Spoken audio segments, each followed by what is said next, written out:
Voltaic or galvanic cells. What if we can make the electron transfer of a redox reaction occur through a wire? So just imagine that we have something that gets oxidized and something that gets reduced. If they're in a solution, well, that's just happening. They're exchanging that.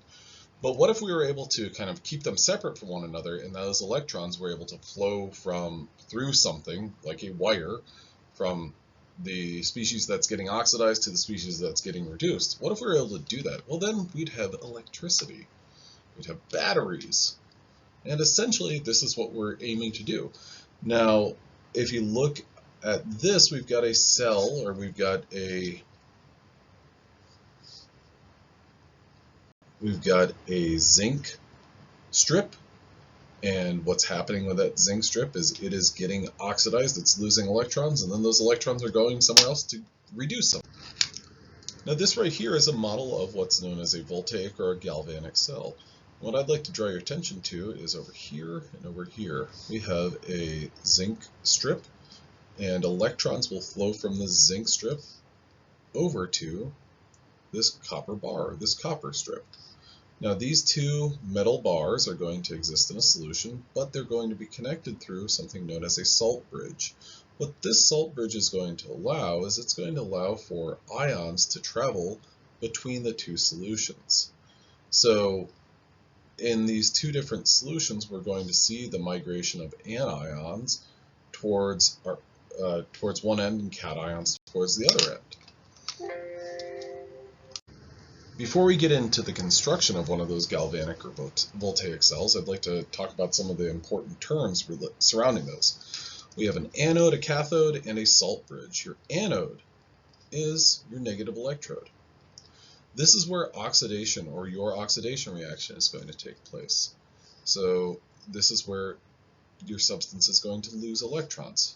The cathode is your positive electrode. And this is where reduction is going to be taking place. You have a salt bridge that connects the two different solutions, and that salt bridge contains mobile ions to keep the charges between these two solutions balanced. Anions are going to go to the anode, and cations are going to go to the cathode.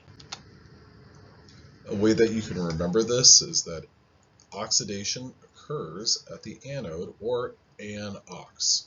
Nice little mnemonic there for remembering this. It doesn't bring in my eraser.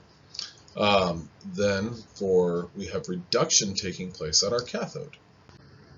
Another key term is cell potential, or electromotive force. E sub cell.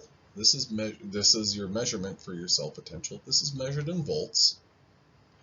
1 volt is equal to 1 joule per coulomb. You use a voltmeter or a potentiometer in order to take these measurements. Now, to bring back some of the terms that we saw in our previous chapter, when we were talking about standard state, we have this naught symbol. So E naught cell would be the electromotive force for a standard cell potential.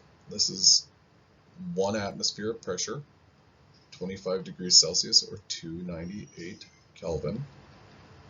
And when you're doing this, you're dealing with solutions that are 1 molar. This is going to give you your standard conditions for these sorts of reactions.